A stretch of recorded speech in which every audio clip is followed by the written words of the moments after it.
called Army.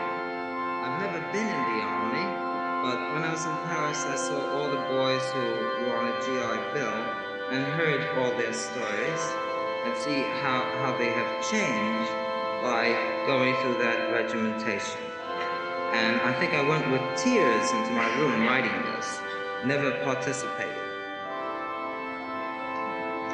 Yes, that's even laughable almost, damn it. It is in a way. It's all laughable, huh? It's called Army. Thrice. What they didn't tell me, what I saw at West Point, is a gigantic statue of Patton. And here you have all these young angels going to school, and you have this big statue of this man with 2 guns on his side. And that impressed me very much. I never forgot about that statue. So I think I picked very much on this map. But with love. It's all necessary.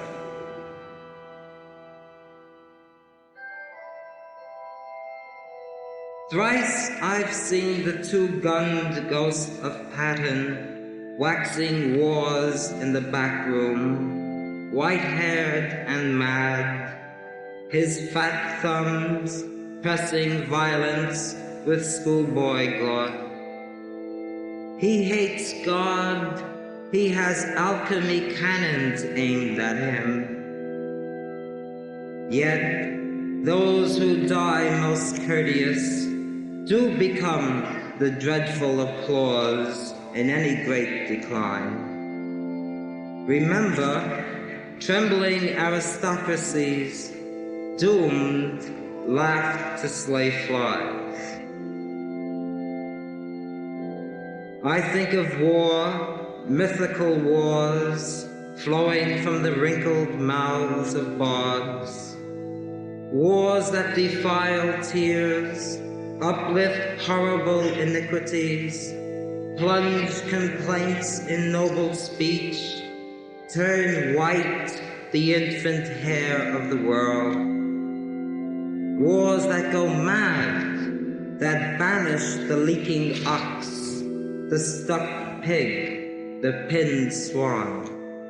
Wars that drink blackberries, wars that pee behind a hideous shack of farm. Wars, wars, wars, war.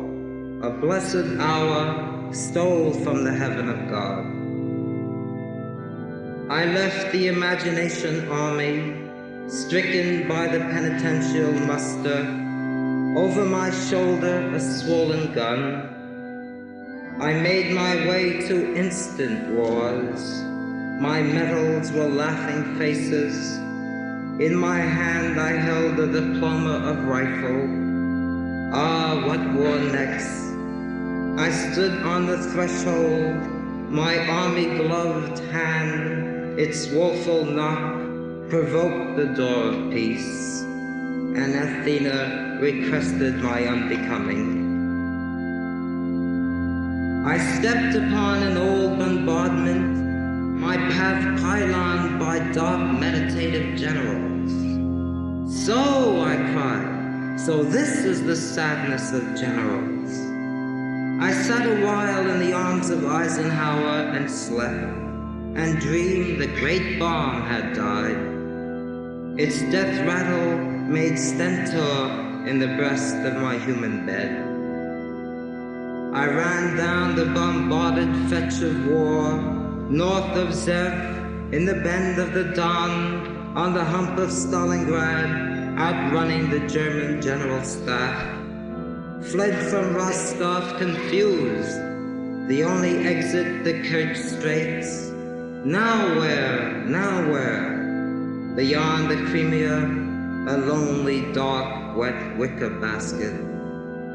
Oh, the basins of the Don, the Volga, the great bend of the Don, Generals Vatutin, Golivkov, Kuznetsov, Lulishenko. How can I love the army? Doves honk it wicked.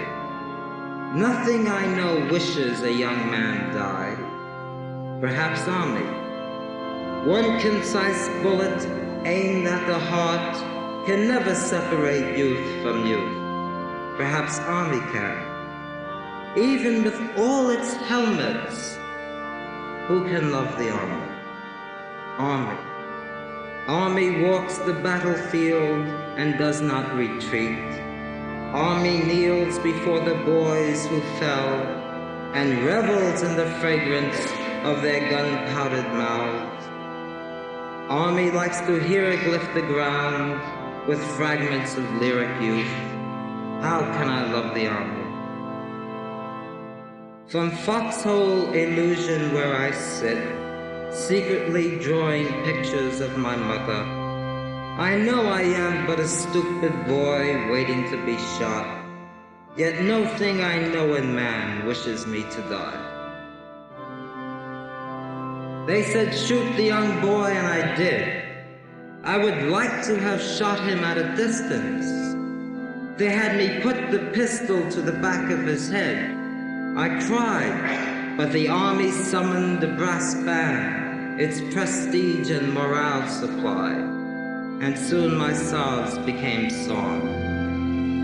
That war gives me chance to breathe air appreciatively is wonderful. That I may die with all my beautiful hair is not forbidden. That I no longer dream of Jane or my cats, but of flying fortresses is forgivable. That I can tear the faces of youth, that I can char their heads, that I can give them smoking knees, that I can, army you dirty, rotten, oh my heart. I know you'd like me to make friends with my fellow soldiers, but I'll not. Tonight, when attack screams us back into infancy, I'd not like to hear them tell me death is a consuming blackness. How dull. I heard that in all movies and all wars.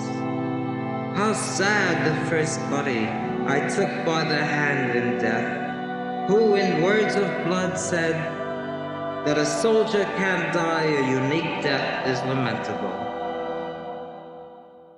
Rommel leads Hollywood across the Sahara. Montgomery flees. Zhukov clumps like the baths of Caracolor into Berlin.